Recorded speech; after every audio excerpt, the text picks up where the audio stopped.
ღარიბაშვილმა სასამართლო პროცესზე აღიარა ჩადენილი დანაშაული, სწორედ ეს გახდა საფუძველი მას საპროცესო შეთანხმების გაფორმების, დაეთანხმა იგი წარდგენილ პირობებს და შესაბამისად გაფორმდა საპროცესო შეთანხმება. ჩემთვის ეს პირადი ტრაგედია და საერთოდ გუნდისთვის ტრაგედია. იგი ბიძინა ივანიშვილის ძალიან რთული წარმოსადგენელი იყო, რომ ადამიანი, რომელიც ჩვენ გუნდში იყო, ყოველთვის პარათიდგა პოზიციაზე გადადგავდა ესეთ ნაბიჯს, რომელიც იმ პრინციპებს უპირისპირდება, რითიც მოვიდა ბიძინა ივანიშვილი დაბრუნდა პოლიტიკაში, განაცხადა ამის თაობას.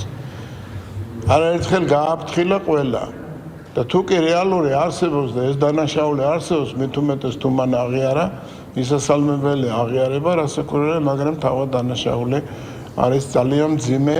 ღარიბაშვილმა ითანამშრომლა გამოძიებასთან, შესაბამისად ეს იყო ერთ-ერთი წინაპირობა იმისათვის, რომ საპროცესო გარიგება გაფორმებულიყო მასთან, შესაბამისად მოხდა შეთანხმება ბრალდებულსა და სახელმწიფო შორის და მას განესაზღვრა 5 წლის თავისუფლების აღკვეთა. რა თქმა უნდა, ეს არის ძალიან სამწუხარო ფაქტი, თუმცა ხაზგასასმელია და მნიშვნელოვანია აღინიშნოს, რომ საქართველოში არის კანონი უზენაესი, თითოეული მოქალაქის არ აქვს მნიშვნელობა რა თანამდებობის პირია, ეს უბრალო მოქალაქეა თუ პრემიერ-მინისტრია, ნებისმიერ პირს ევალება კანონის დაცვა და შესაბამისად დღეს ამას ჩვენ ვხედავთ, რომ კანონის უზენაესობა საქართველოში დაცულია. რაოდენ სამწუხაროც არ უნდა იყოს, კანონი უნდა აღსრულდეს ამ შემთხვევაში, რადგან დანაშაული ჩადენილია, ვინც არ უნდა იყოს დანაშაული ჩამდენი, კანონი უნდა აღსრულდეს. მას ჰქონდა საბანკო ხელშეკრულებები ქარხანასთან დაკავშირებით და გადახდები და ზედმიწევნით შესრულებული ეს ყველაფერი შესაბამისად ბრალდების ფორმულირება შეიცვალა იმ ნაწილში, რომ ქარხნის ნაწილში აღარ ედება ბრალი მას და არჩა ბრალი იმაში, რომ ქარხნიდან, ანუ ღვინის ინდუსტრიიდან შემოსული შემოსავლები არ დაუდეკლარირებია. შესაბამისად ეს არის ის დანაშაული, რაშიც მან აღიარა ბრალი. მას საპროცესო შეთანხმებით განესაზღვრა სასჯელად 5 წელი რეალური სასჯელი, პლუს 1 მილიონი ლარი ჯარიმა, პლუს 2 მანქანის, მოგეხსენებათ ალბათ მანქანები, ჩამორთმევა და აქვე მინდა აღვნიშნო, რომ ეს დანაშაული არავითარ შემთხვევაში არ არის სამოხელეო დანაშაული, თვითონ დანაშაულიც არის ფინანსურ ნაწილში და საფინანსო სფეროში მომხდარ დანაშაულთა კატეგორიას განეკუთვნება. ქართულ ოცნებაში ამაზე აპელირება, რომ კი რაღაცეები ქონდა, მაგრამ ბიუჯეტიდან ფული არ მოუპარავს და დიდი ბოდიში, მაგრამ ის იყო პრემიერ-მინისტრი, მას ბიუჯეტზე შეხება არაფერში არ ჭირდებოდა. იმიტომ რომ მისი გააწყვეტილებების ძალიან სერიოზული რაოდენობა უკავშირდებოდა ეგრეთ წოდებულ საჩუქრებს, ანუ ქრთამს, ხო? ისიც არის აუცილებელი, რომ თვითონ იღებდა ამ ფულს. შუამავლების მეშვეობით ხდებოდა ალბათ ეს ყველაფერი. აბა ეხა 6 მილიონის სეიფში ესე თავისთავად არ მოდის, კარგად გესმით, ხო? ძალიან ღრმა, სერიოზული და მათი დასასრულის მომასწავებელი პრობლემები აქვს რუსულ ოცნებას, კორუფციის, ძალადობის და იმ აღვირახსნილობის გამო, რაც ქვეყანამ ნახა 13 წლის მანძილზე. როგორ გითხრათ, პოლიტიკაში ყოფნა გასაგები გახდა, რომ არ არის უსაფრთხო. აი მაგალითად ღარიბაშვილზე უფრო მეტად ვის უნდა ქონოდა პირობითად უსაფრთხოების გარანტია ცოტა ხნის 1 წლის წინ.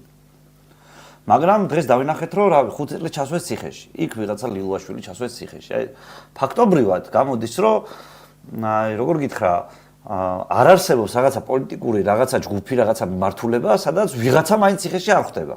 და ყველაზე დიდი პრობლემა ამ ყველაფერში არის ის, რომ სიტყვა პოლიტიკოსის ციხეში მოხვედრამ დაკარგა ფასი. ის მოახერხეს, აი რაღაცნაირად, არ ვიცი ეს ქოცება მოახერხეს თავიანთი გენიალური სტრატეგიის შესაბამისად თუ უბრალოდ იმის გამო, რომ დეგენერატები აღმოჩნდნენ მე სხვა მხარეს, რომ მას საშუალება მიცეს, რომ ასე ჩამჯდარიყვნენ ციხეში, რომ ქოცებს ეთქვათ მერე და მართალი ყოფილიყო ფიგურალურად, რომ ესენი ძალიძიან ციხეშიო ვიღაცები, მაგრამ მოხერხდა ის, რომ ერთის მხრივ რეჟიმი ხალხს იჭერს, თუ არის მაგალითად რომ ირანში რო იჭერს ეს ცუდად ითვლება, საქართველოში მომენტეს ასე არ ითვლება ცუდად. იმიტომ რომ აი ვიღაცაზე არის გაправება რომ ეს ძალიძის ციხეში, ვიღაცაზე არის გაправება რომ ეს დასაჭერი იყო ფიზიკურად და ერთით ნაკლები ვისაც დაიჭერენ არა პატა მანჯგალაძე ახლა ზის თუ არა ციხეში და სკარონირაძის თუ უკანონოძის ციხეში არავის არ აინტერესებს. გაბლარეს. ხო, გაბლარეს და მე ვფიქრობ, რომ მთელი პრობლემა ამ საზოგადოების მათ შორის არის ის, რომ აი ამას ვერც უხსნი ადამიანებს. გზის პრემიერ-მინისტრი, რომელიც უკვე მსჯავრდებულია ფულის გათეთრების საქმეში. საქართველოს ყავდა მინისტრები და მოადგილეები, რომლებიც მსჯავრდებულები არიან კორუფციულ საქმიანობაში და ეს ადამიანები, რომლებმაც განამწესეს აირჩიეს პარლამენტში, ეს ადამიანები უმაღლეს თანამდებობებზე, სად არის მათი პოლიტიკური პასუხისმგებლობის საკითხი, ან ელემენტარულად სად არის მათი ბოდიში, ეს თავარი აქ რა არის. ეს ადამიანები არანაირ კორუფციას არ ებრძვიან, ეს არის ბრძოლა ერთმანეთის წინააღმდეგ კორუფციის სახელით. მას მერე რაც ის ამოიღო სამიზნეში ბიძნევანიშვილმა, ვამბობთ, რომ არის კლანური პოლიტიკური, შიდა კლანური პოლიტიკური გარჩევების მსხვერპლი. მან და მისმა კლანმა, ეგრეთ წოდებულ ქართულს კლანმა, წააგო პოლიტიკური ბრძოლა ამ რაღაც ახალი ჯიშის ვამპირებთან ივანიშვილის კარზე და ის ბოლომდე ჩაწიხლეს.